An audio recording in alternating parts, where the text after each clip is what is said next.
pagi adik-adik semua. Selamat pagi.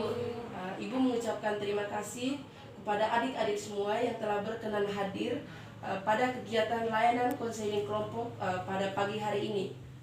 Sebelum kita melanjutkan kegiatan kita pada pagi hari ini, kita awali kegiatan kita dengan doa. Satu orang, silakan mengawali dengan doa. Bantu ibu. Saya Bu. Silakan. Oke, baik. Marilah kita niatkan hati dan hati kita berdoa dalam nama Bapa. Terima kasih Tuhan untuk kesempatan-Mu yang masih Kau berikan kepada kami. Pada pagi hari ini kami akan mengikuti kegiatan layanan konseling kelompok. Kami mohon penyertaan dari Tuhan agar kegiatan pada pagi hari ini bisa berjalan lancar sampai selesai. Amin. Dalam nama Bapa.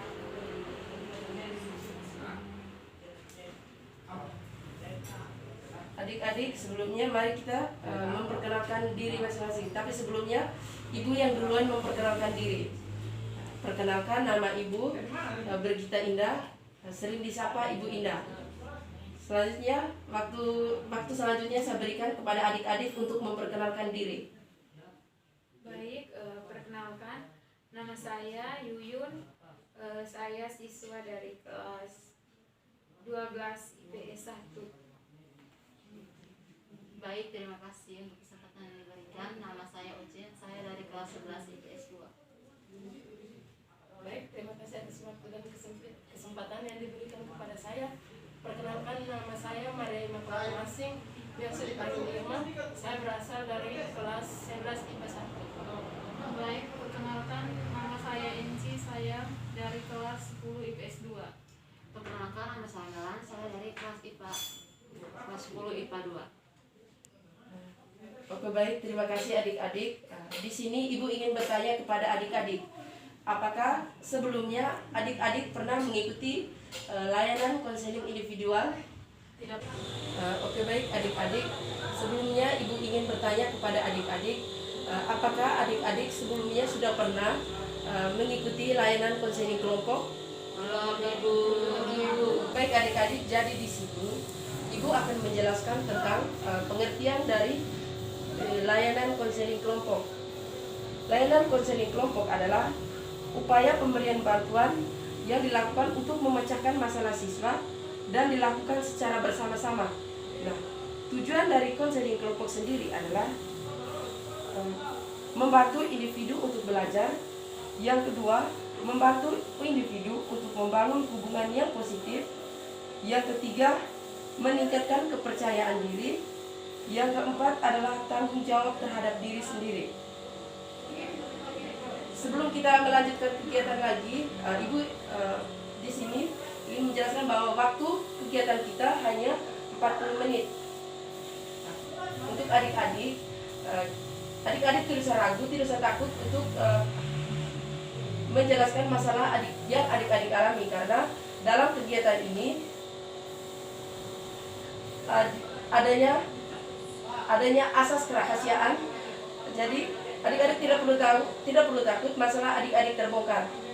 Jadi ibu berikan kesempatan kepada adik-adik untuk menjelaskan masalah yang adik-adik hadapi.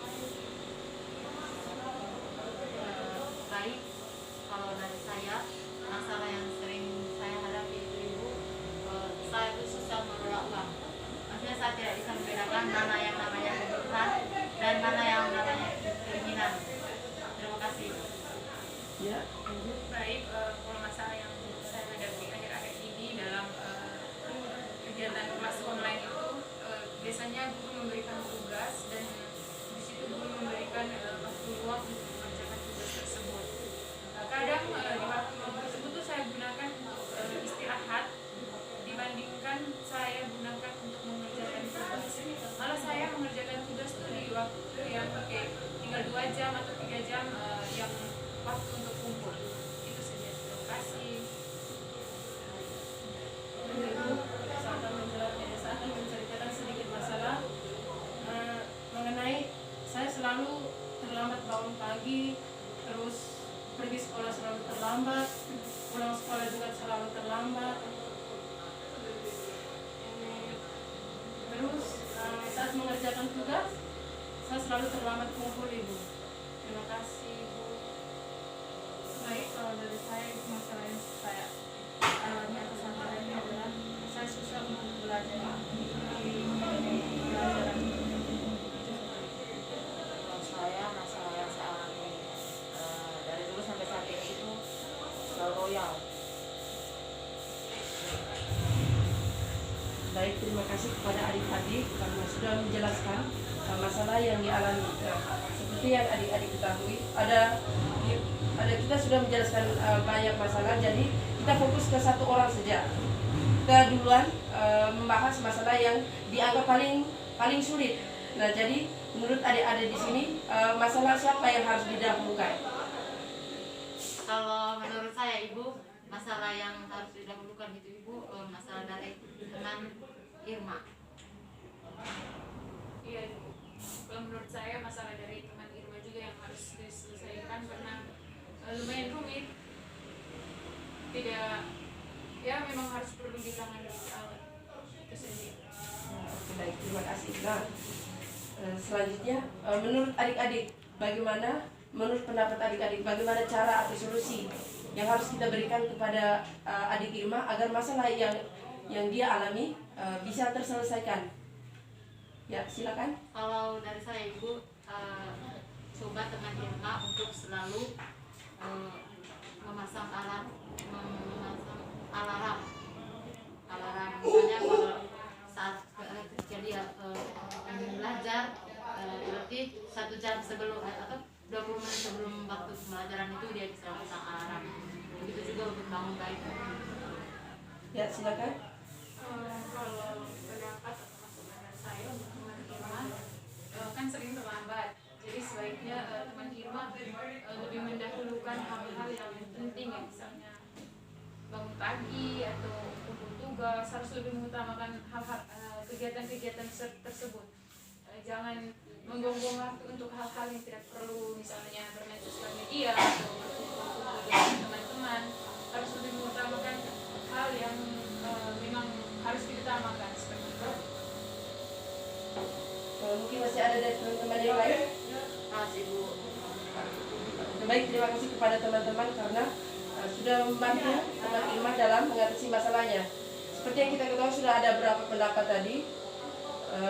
Sekarang Ibu ingin menambahkan sedikit. Yang pertama itu untuk adik Irma agar tidak bisa mengatur jadwal tidur, agar tidak terlambat bangun paginya.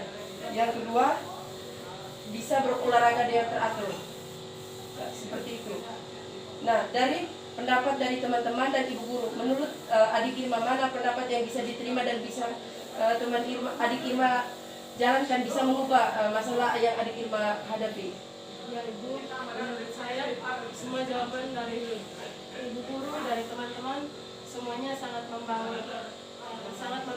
membangkitkan saya sehingga saya bisa baik lagi ke depannya. Terus saya bisa ubah semua dari cara saya bangun pagi, pergi sekolah terlambat, terus terlambat kumpul tugas. Pokoknya semua dilakukan harus dengan tepat waktunya. Terima kasih. Oke, baik. Karena melihat dengan kondisi waktu kita yang sudah sangat mepet, mungkin adik-adik semua ada kegiatan pembelajaran secara online. Jadi kepada teman-teman bisa memberi kesimpulan dari kegiatan kita pada pagi hari ini. Ya, silakan. Baik, kesimpulan sedikit dari saya untuk permasalahan dari teman Irma. Jadi untuk masalah yang dihadapi teman Irma, sebaiknya teman Irma membuat jadwal atau roster kegiatan-kegiatan agar teman Irma bisa lebih perhatikan tujuan dan kegiatan utamanya. Terus yang kedua, memasang alarm biar lebih memperingat teman Irma kalau ada kegiatan ini yang harus dilakukan. Dan yang ketiga, perubahan itu harus ada dari dalam diri, harus ditanamkan dari dalam diri. Harus ingat apa sebenarnya tujuan teman Irma, gitu yang paling utama, sehingga tidak lebih mendahulukan kegiatan yang tidak perlu, misalnya nongkrong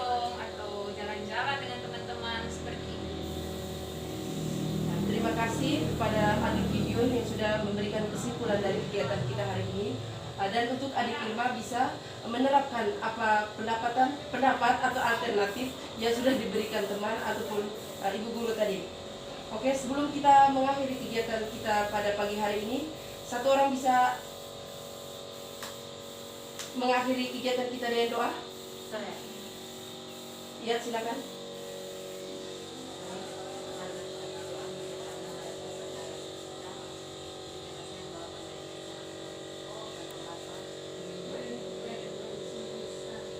Tuhan Yesus, terima kasih karena ada berkat dan penyertaan-Mu kami bisa belajar dan kegiatan penyelesaian kelompok kami secara ini. Sekiranya ilmu yang kami dapatkan bisa berguna untuk masa depan kami. Namun Tuhan puji hari ini, esok dan sekarang segala masa. Terima kasih kepada adik-adik semua karena sudah meluangkan waktu untuk melaksanakan kegiatan pada pagi hari ini. Jadi untuk adik-adik tidak sesungkan, karena untuk adik-adik mungkin ada masalah lagi ke depan, adik-adik bisa datang untuk bertemu dengan ibu. Seperti itu. Terima kasih untuk semuanya. Terima kasih Ibu. Sampai ketemu lagi Ibu.